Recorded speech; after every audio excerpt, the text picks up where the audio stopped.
The world's leading group of genocide scholars has declared Israel is committing both genocide and crimes against humanity in Gaza. Israel has long maintained its actions in Gaza are self-defense and genocide allegations are politically motivated. Melanie O'Brien is an international law professor from the University of Western Australia and is chair of the International Association of Genocide Scholars. I spoke to Dr. O'Brien a little earlier and began by asking her who the group consists of. The International Association of Genocide Scholars is the largest scholarly association for people who are experts in the field of genocide studies. We have about 500 members worldwide from countries all over the globe. We mainly consist of people who are academics, so scholarly experts, but our membership is also made up of people who come from different communities within the field of genocide prevention, education and punishment. So we have members, for example, who are like public servants, members of the government in the field.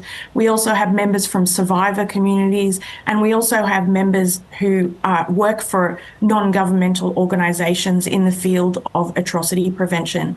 So we do represent a very broad range of people in different areas of practice when it comes to genocide prevention, education and punishment. And what is the legal definition of genocide? Because there is a specific threshold that needs to be crossed for genocide to be established that's separate to war crimes or other atrocities. Yes, so there are three what we call international crimes: war crimes, crimes against humanity and genocide. And each of them have what the legal terminology is chapeau elements, which is the French word for hat.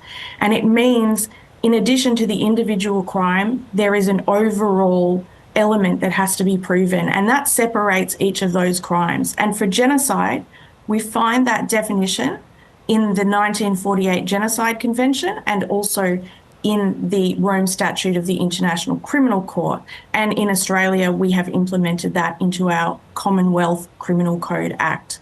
The definition of genocide is a list of 5 crimes committed with intent to destroy, in whole or in part, a national, ethnical, racial or religious group.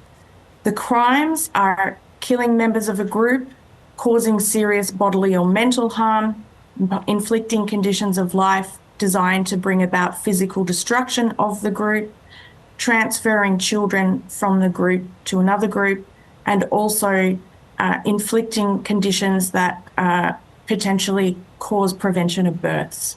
And what led you to the conclusion that Israel is committing genocide? So I will say, to separate my personal opinion, I do believe that as well. But in this case, we're talking about the resolution that was passed by the International Association of Genocide Scholars and voted on, passing the vote with almost 90% of people who voted agreeing that it was genocide. From a personal standpoint, I can say that it's certainly a process looking at a process to come to the conclusion that genocide was formed. We are witnessing 4 of the 5 crimes being committed on the ground, and we are seeing those committed with that intent to destroy a particular group, in this case, the Palestinian group. So you say that 90% of the people who took part agreed that Israel or thought that Israel was conducting genocide in Gaza, but it was a minority of scholars in your organisation who took part in the vote itself. Only 28% expressed their views. So why so few participants, and why did the majority decide not to take part? Did they hold an opposing view? So the quorum for a vote is 20% plus 1, which we passed, and I would say that this falls in the standard range of voting, and in fact it's at the higher end of the range. With 500 members, that's a lot, and essentially people are members of scholarly associations of all different kinds and all different disciplines, and not everyone is active in that sense. So it is quite standard, and our quorum of 20% plus 1 is fairly standard across other types of associations for this kind of voting, because we understand that when you have hundreds of members, not everyone is going to vote. So what sources then, Melanie, did you use to declare that genocide was taking place, given the very limited access to information out of Gaza by the international media and by academics like yourself? So the drafters of the resolution, which went through a rigorous peer review process through actually 3 different committees, included many links to a wide range of evidence, reports from NGOs, reports from the UN, media reports. So a wide range of what are considered to be reliable reporting of what is going on the ground in Gaza, to the best of our ability, obviously knowing that, that Israel has prevented Western journalists and also prevented many NGOs and the UN from being on the ground. But of course, we know there are still NGOs reporting from what's on the ground, such as Médecins Sans Frontières, those who can actually still access the territory of Gaza. Part of the definition of genocide, as you mentioned, was to prove that there was an intention behind actions. How do you prove intent in this situation? So this is a great question because it's the hardest thing to prove when you go into court if you're prosecuting someone for genocide. And there are 2 main ways that we would look at that. So the first one is thinking about expressed statements by leadership of the perpetrator regime.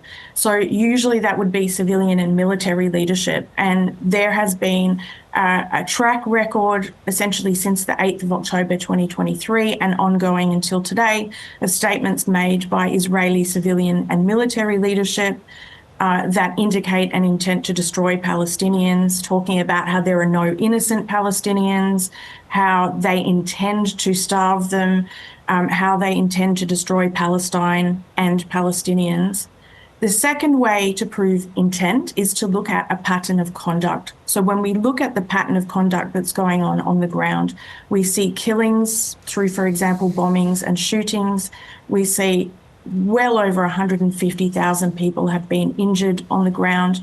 We see the imposition of conditions designed to bring about physical destruction. So the denial of food, water, healthcare, medicines, all of this resulting in malnutrition, starvation, and the spread of communicable diseases. And we also see other offences such as arbitrary detention, torture, reproductive violence, and many other forms of violence that, when you put it all together, indicates a pattern of intent to destroy the group in whole or in part.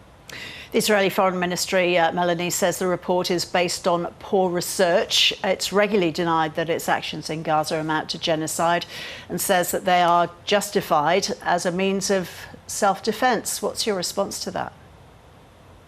Self-defence is permitted in international law. However, there is no justification for committing war crimes, crimes against humanity, or genocide. And in the current case that we're talking about, you could have been talking about self-defence on the 8th or 9th of October 2023, but at this point, that's not what we're seeing on the ground.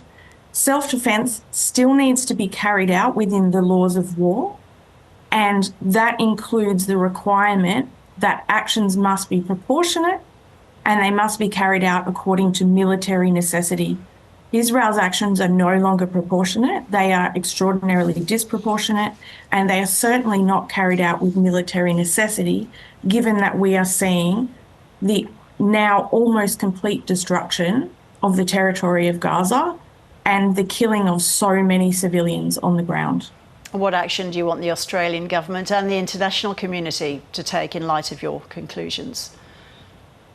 The Australian government and the international community more broadly, but really thinking about Australia, we would like to see more sanctions brought against Israeli figures in the leadership, but also any Israeli entities, any companies that are engaged in supplying to this. There has been a report issued by a former UN Special Rapporteur about the connection of companies, of business, with what is going on in the ground in Gaza. So those should also be sanctioned. And I would also like to see our government speak out actively in support of the International Criminal Court and its arrest warrants. Australia is a party to the International Criminal Court, so it should be supporting the work of the court by actively speaking out and saying that it will arrest anyone under an arrest warrant, and also condemning the sanctions that the United States has brought against officials of the International Criminal Court and anyone connected with it. By publicly announcing its support, the Australian government would demonstrate that it holds accountability for international crimes as an important thing to the Australian government and the Australian people. Melanie O'Brien, good to talk to you. Thank you so much for your time. Thank you.